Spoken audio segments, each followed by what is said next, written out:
آپ صرف اللہ کا بندہ بننا چاہتے ہیں، 3 مقابلے کرنے پڑیں گے۔ سب سے پہلے کس سے مقابلہ کرنا ہوگا؟ اپنے نفس سے۔ وہ جو کل شعر سنایا تھا کہ مسجد تو بنا دی شب بھر میں ایمان کی حرارت والوں نے، من اپنا پرانا پاپی ہے برسوں میں نمازی بن نہ سکا۔ کوئی شخص رشوت پیش کر رہا ہے، حرام شے ہے، نفس کیا کہتا ہے؟ لے لو، کہتا ہے کہ نہیں؟ اور بڑی پٹیاں پڑھاتا ہے کہ یہ سارا تقویٰ کا حیضہ تمہیں ہو گیا ہے، فلاں حاجی ہے، فلاں وہ ہے، وہ بھی لیتا ہے، اور فلاں ضرورت رکی پڑی ہے، بچے کی فیس نہیں گئی ہے، بیوی کو اتنا عرصہ ہو گیا ساڑی کی فرمائش کرتے ہوئے ساڑی نہیں خریدی گئی ہے، یہ ساری پٹی پڑھائے گا نفس کے نہیں۔ اب اگر آپ مقابلہ کر سکتے ہیں نفس کا تو بچیں گے، مقابلہ نہیں کر سکتے باہر کھا جائیں، یہی ہوگا کہ نہیں؟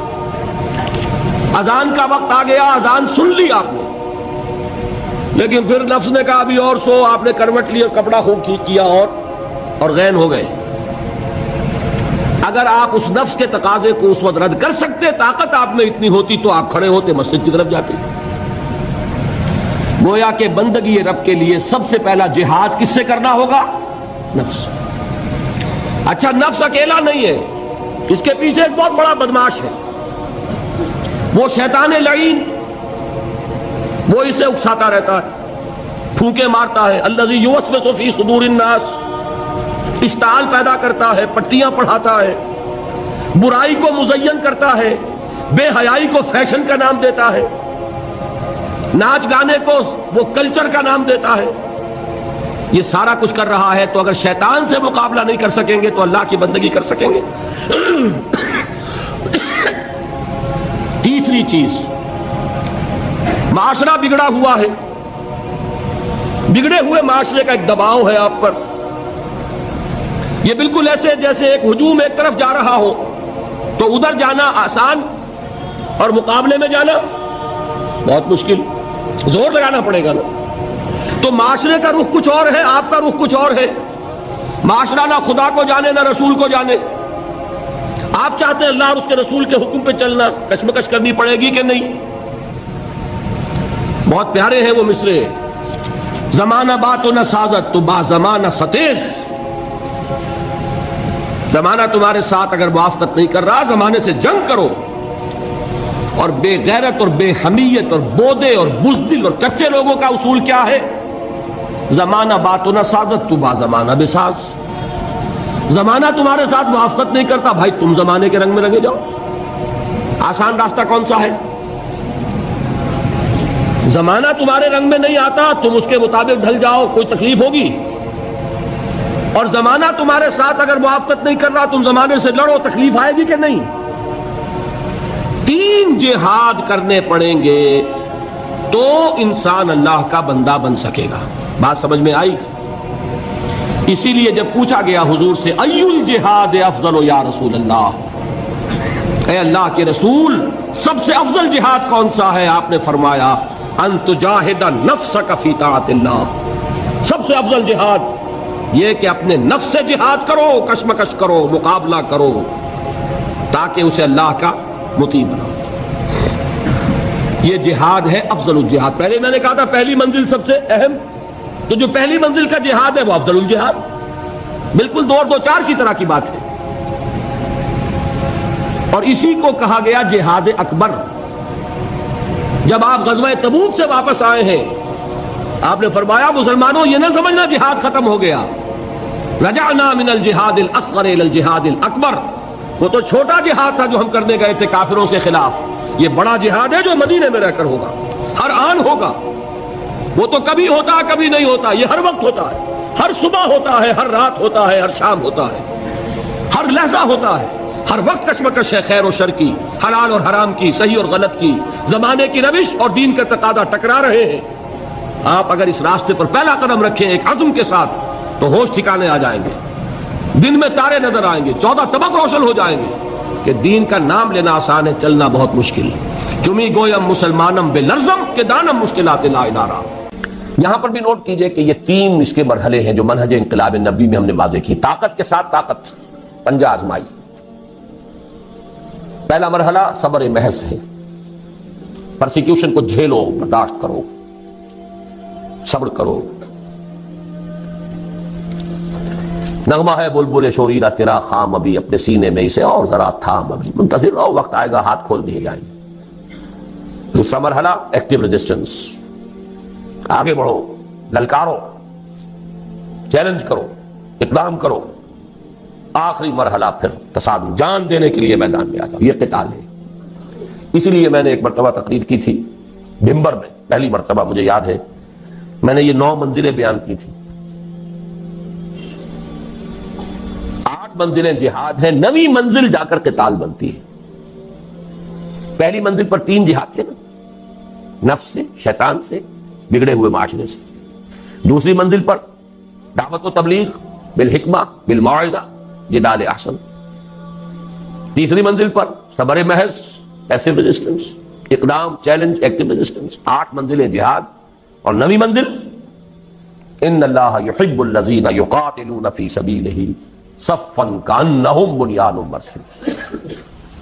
گویا جہاد کی پہلی منزل مجاہدہ مع النفس، اور آخری اور 9ویں منزل قتال فی سبیل اللہ.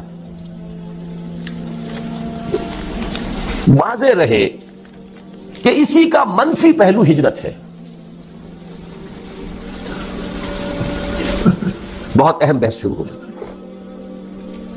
جیسے اسلام کا منفی پہلو اطاعت کا تقوی ہے، حکم مانو، حکم پر عمل کرو، اطاعت. نافرمانی سے بچو، بات تو ایک ہی ہوئی. جہاد کا منفی رخ ہجرت ہے. اللہ کی بندگی کرنے کے لیے معاصی سے ہجرت کرنی ہوگی، حرام چیزوں سے ہجرت کرنی ہوگی. اسی لیے سوال کیا گیا ای الہجرت افضل یا رسول اللہ. جواب کیا تھا؟ ان تہجر ما کرہ ربک.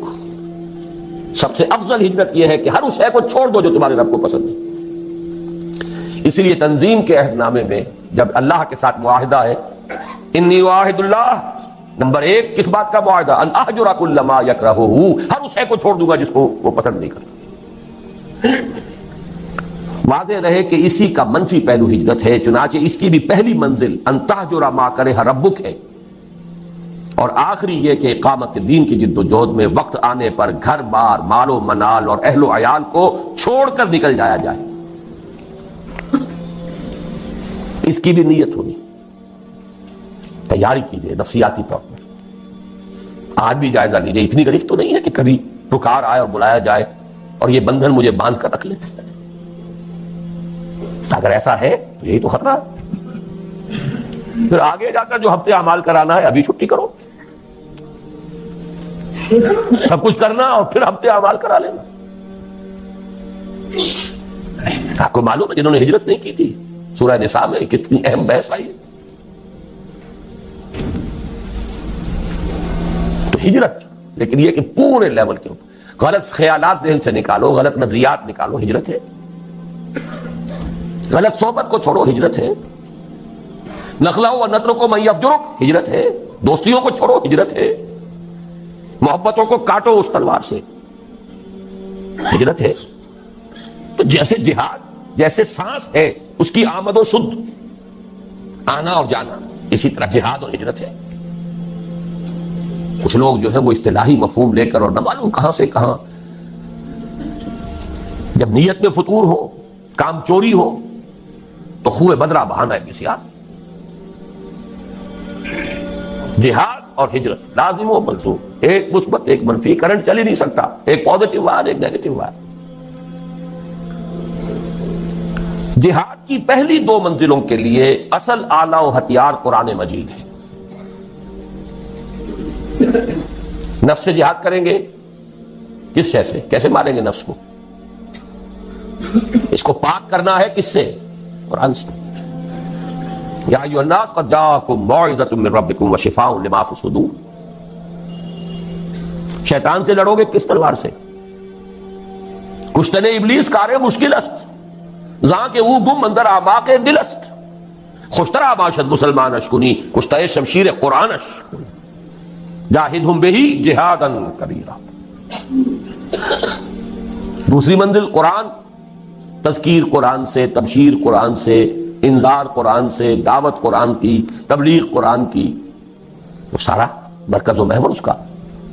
اوحی الی ھذا القرآن لانذرکم بہ ومن بلغ فلقد یسرناہ بلسانک لتبشر بہ المتقین وتنذر بہ قوما لدا. نفس کے خلاف جہاد کرنا ہے، ومن اللیل فتہجد بہ نافلۃ لک.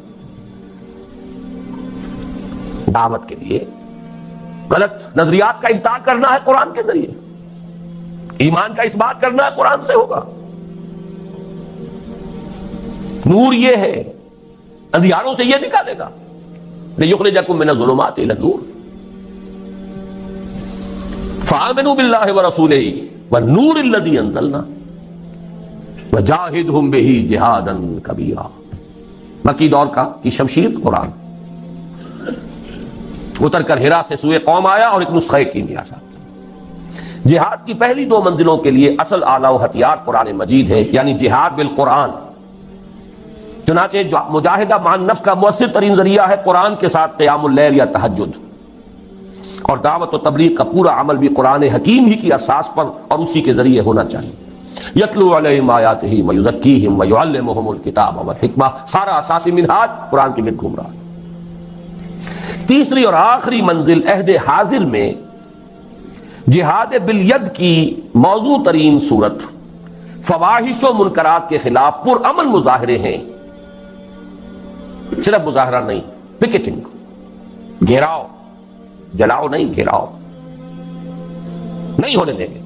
بل حافظون لحدود اللہ، چلاؤ گولی، مار دو جتوں کو مارتے ہو. شہادت مطلوب و مقصود مومن، نہ مال غنیمت نہ کشف کشاد. یہ میرا کل کا موضوع ہے، لیکن یہ کہ یہاں جہاد بالید، کسی کو نہیں منکر بالید کہا ہے.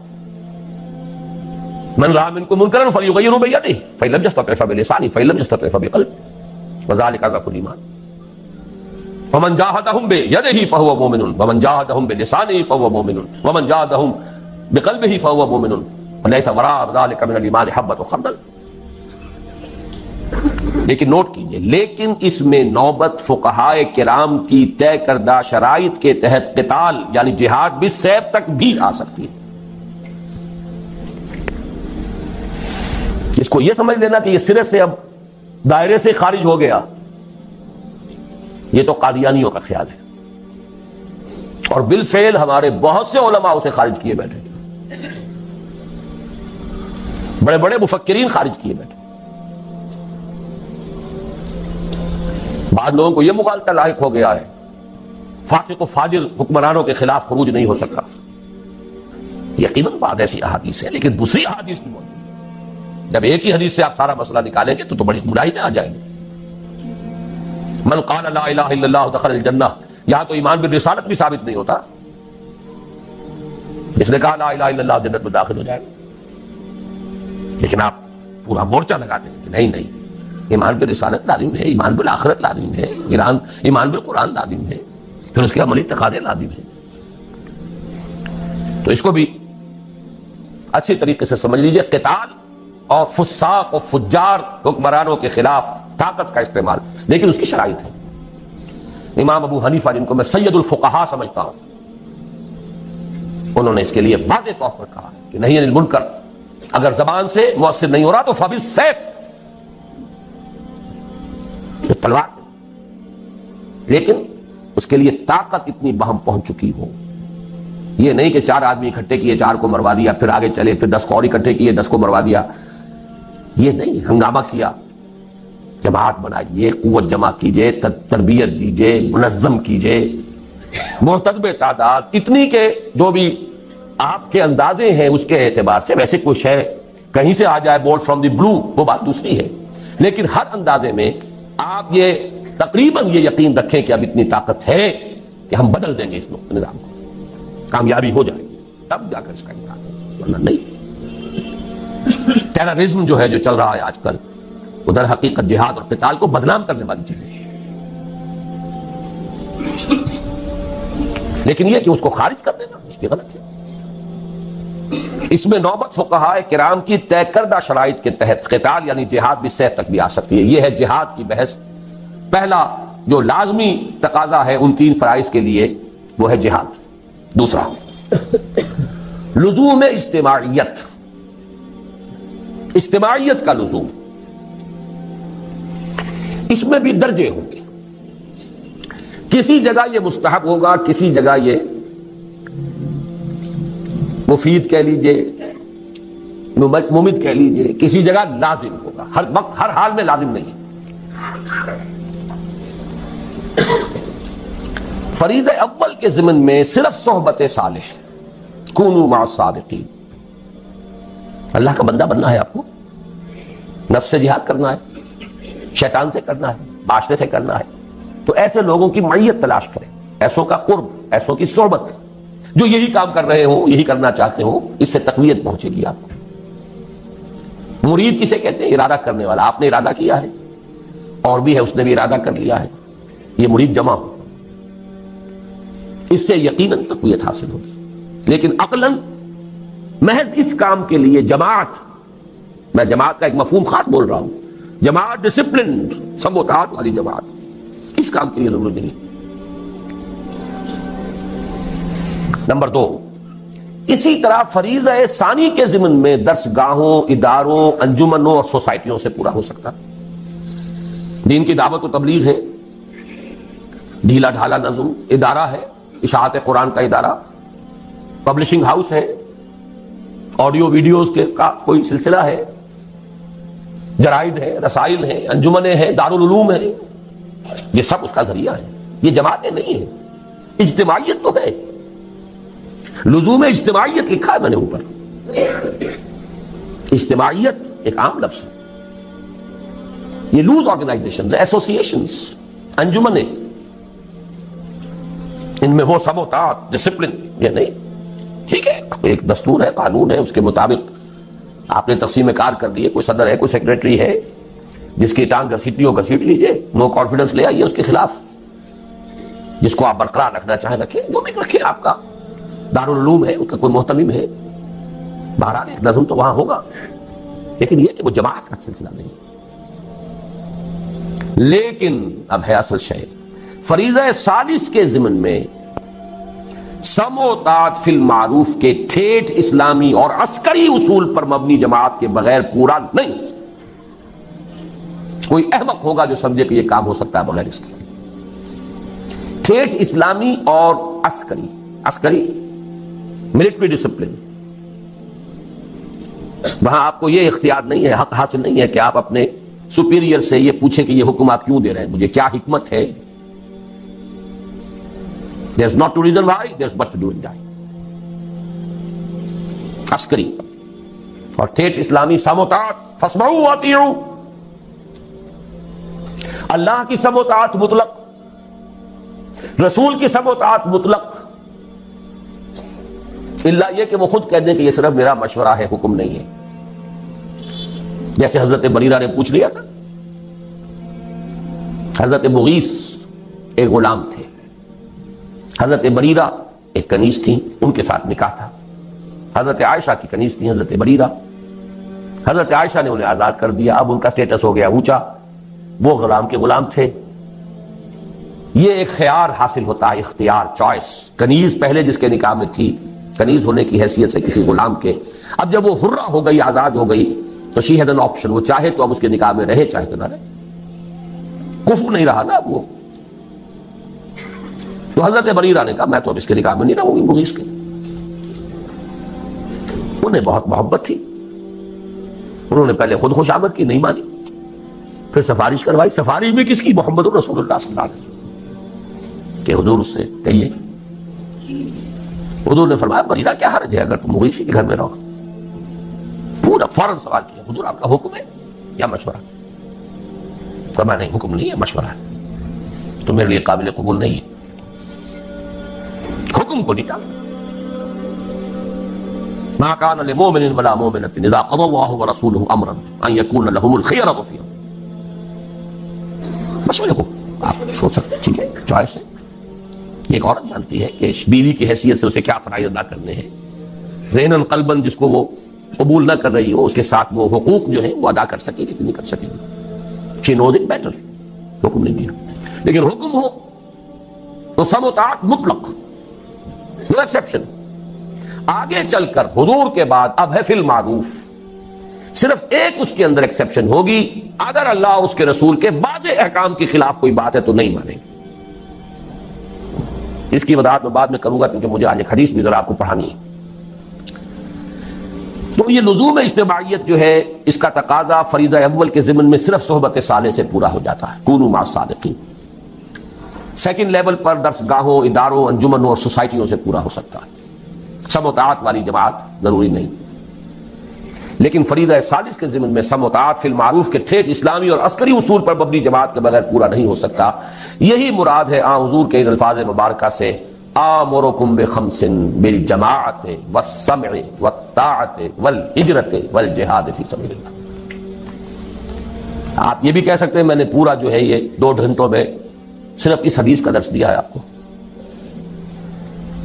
جہاد اور ہجرت جڑے ہوئے بریکٹڈ، سم و طاعت جڑے ہوئے بریکٹڈ، جماعت پلس بریکٹ شروع، سم جمع طاعت بریکٹ بند، جمع بریکٹ شروع، بلکہ ضرب، یہاں جمع نہیں ضرب، بریکٹ شروع جہاد پلس ہجرت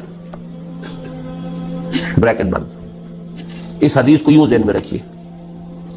جماعت کون سی؟ سم و طاعت والی. یہ لازم و ملزوم ہے، بریکٹڈ ہے، سنو اور مانو. یہ کس لیے ہے؟ ضرب دینا ہے اس کو، وہ ہے ہجرت و جہاد. آمرکم بخمس بالجماعت والسمع والطاعت والہجرت والجہاد فی سبیل اللہ. تیسرا لزوم بیعت. تو نماز کے لیے وضو کے لیے پاک پانی. بیعت جو ہے، ایک تو ہے بیع، وہ تو اللہ سے ہوئی، جان و مال اس کے حوالے، جنت رب کے امیدوار ہے. ایک ہے بیعت کسی انسان کے ہاتھ پر. وہ انسان رسول بھی تھے تو انسان تھے، ان کے ساتھ بیعت سم و طاعت مطلقاً. اب آپ کے بعد جو انسان ہے غیر معصوم ہے، چاہے وہ ابو بکر ہو، ان کے ساتھ سم و طاعت فی المعروف. بالکل میتھمیٹیکل سمجھیے ان چیزوں کو. لیکن بیعت کے ضمن میں بھی ایک ہی طرح کا تقاضا نہیں ہے، تینوں لیولز پر کچھ فرق ہو جائے. پہلے 2 فرائض کے ضمن میں بیعت سلوک و ارشاد کی صورت میں کفایت کرتی ہے، لیکن یہ جو بیعت ہمارے ہاں چل رہی ہے، سلوک اور ارشاد کی بیعت، بہت اچھی بات ہے کہ اس کے لیے بھی لفظ بیعت استعمال ہوا، تاکہ معلوم ہو کہ یہ ہمارے دین کا ایک مستقل اس کی اصطلاح ہے، اس کا ایک فکر ہے. اور وہ بیعت عقبہ اولا کے ساتھ میں سمجھتا ہوں کہ اس کا ربط اور تعلق ہے. بیعت ارشاد، پہلی بیعت حضور نے یہی لی تھی، شرک نہیں کریں گے، چوری نہیں کریں گے، زنا نہیں کریں گے، تہمت نہیں لگائیں گے وغیرہ. اور جس نیک بات کا آپ حکم دیں گے وہاں معروف تھا. یہ پہلا درجہ تھا اس بیعت کا بھی. آج وہ بیعت ادروئے قرآن صرف بیعت النساء ہے. یہ سلوک کی بیعت زنانہ بیعت ہے، یہ مردانہ بیعت نہیں ہے، زنانہ بیعت. نوٹ کر لیجئے اس کو. قرآن حکیم نے وہی الفاظ دیے، حالانکہ سورہ ممتحنہ سن 6-7 میں نازل ہو رہی ہے. بیعت عقبہ اولا سن 10 میں، سن 10 نبوی، ہجرت سے 1.5-2 سال قبل لی جا رہی ہے. ایک فصل ہے 8-9 برس کا، لیکن وہی الفاظ جو بیعت عقبہ اولا کے تھے وہی قرآن میں آئے. بیعت النساء، یہ زنانہ بیعت ہے، مردانہ بیعت نہیں ہے. مردانگی تو چاہیے، وہ میدان میں جب آنا ہے. مردانہ بیعت وہاں درکار ہے، وہ فرض خواتین پر نہیں.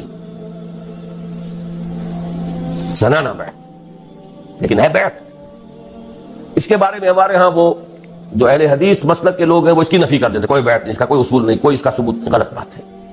بیعت عقبہ اولا بیعت ہی یہی ہے، بیعت النساء بیعت ہی یہی ہے. بیعت ارشاد ہے، وہ بھی صحیح ہے، حق ہے، لیکن وہ بیعت جو مردوں سے مطلوب ہے وہ کچھ اور ہے. اگر یک قطرہ خونداری اگر مشتے پرے داری بے ابا من تو آمودم طریق شاہ بازی راہ. مردانگی اس کے لیے بیعت جو ہے وہ ہے نمبر 3. فریضہ ثالث کے ضمن میں بیعت سموتات فی المعروف کی صورت لازمی و لابدی. اب میرے پاس اور الفاظ نہیں ہے جس کو میں تاکید کیسے دوں, کیسے کروں. لازمی ہے, لابدی ہے, کوئی اس سے رستگاری نہیں. یا تو کہیے کہ وہ فرض ہے ہی نہیں, ٹھیک ہے چھٹی ہو گئی. جس گاؤں جانا نہیں اس کا راستہ کا ہے کو پوچھنا. اگر مانتے ہیں کہ وہ فرض ہے, بلند ترین منزل کے لیے جد و جہد فرض, تو کوئی پاگل ہوگا, احمق ہوگا, ڈھیٹ ہوگا جو اس کے لزوم کا انکار کرے. فریضہ ثالث کے ضمن میں بیعت سموتات فی المعروف کی صورت لازمی اور لابدی. اسی کی جانب اشارہ ہے مسلم شریف کی روایت عن عبداللہ ابن عمر رضی اللہ تعالی عنہما میں, جس میں حضور صلی اللہ علیہ وسلم کے الفاظ مبارکہ وارد ہوئے ہیں کہ من مات ولیس فی عنقہ بیعۃ مات میتۃ جاہلیۃ. جو شخص مرا اس حال میں کہ اس کی گردن میں بیعت کا قلادہ نہیں تھا, وہ جاہلیت کی موت مرا ہے, ایمان اور اسلام کی موت نہیں مرا ہے. جو لوگ اس بیعت ارشاد کو سمجھ لیتے ہیں کہ یہ تقاضا پورا ہو رہا ہے, وہ اپنے آپ کو دھوکہ دے رہے ہیں. یہ دوسری بیعت کا تذکرہ ہے. اس حدیث کے بارے میں بھی میرے جو الفاظ تھے اوریجنل ان میں میں نے تھوڑا سا اضافہ کیا. اس پر اصل میں مجھے متنبہ کیا تھا مولانا سید حامد میاں رحمۃ اللہ علیہ نے, جو ہمارے مستشارین میں سے تھے تنظیم کے.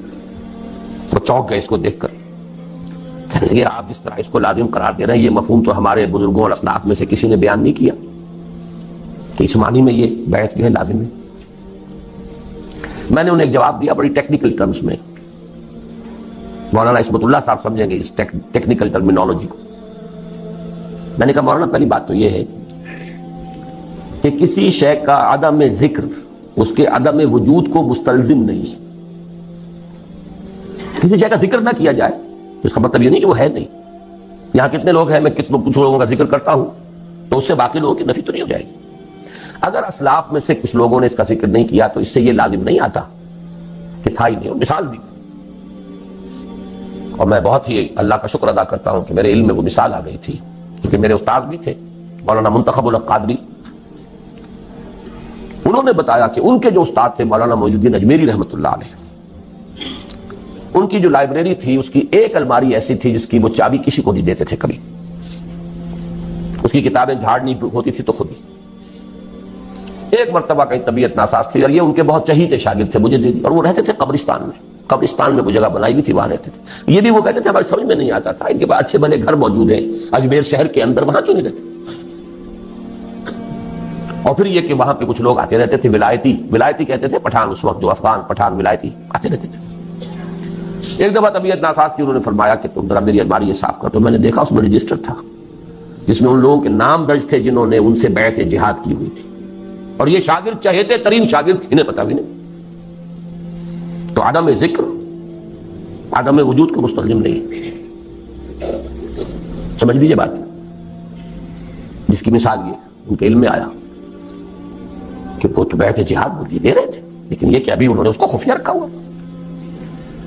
لیکن بہرحال میں نے یہ بعد میں ہمارے ایک رفیق ڈاکٹر تقی الدین صاحب نے بھی پھر کچھ اس پر گفتگو کی تھی, تو میں نے اس میں اپنی رائے میں ایک ترمیم کی ہے.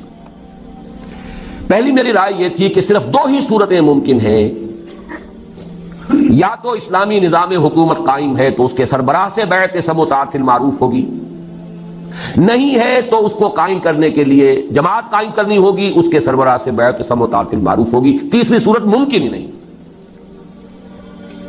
تو جیسے میں نے اب استثناء قائم کیا ہے اس میں کہ علم اور عمل کے درمیان فصل بھی ہو سکتا ہے, ایک شخص مفلوج ہو سکتا ہے نفسیاتی اعتبار سے, اللہ جانتا ہے لا یکلف اللہ نفسا الا وسعها, وہ حساب لے لینا.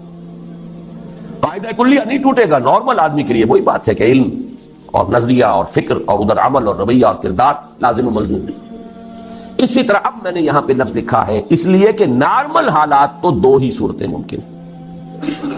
ایک لفظ کا اضافہ کیا, نارمل حالات, جیسے وہ نارمل انسان بمقابلہ مریض انسان, نارمل حالات بمقابلہ فتنہ شدید، یہ ابھی آگے آ جائے گا۔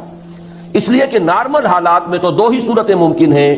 نمبر ایک، اگر کم سے کم شرائط و معیارات پر اترنے والا صحیح اسلامی نظام حکومت قائم ہے تو اس کے سربراہ سے بیعت سموتات فی المعروف،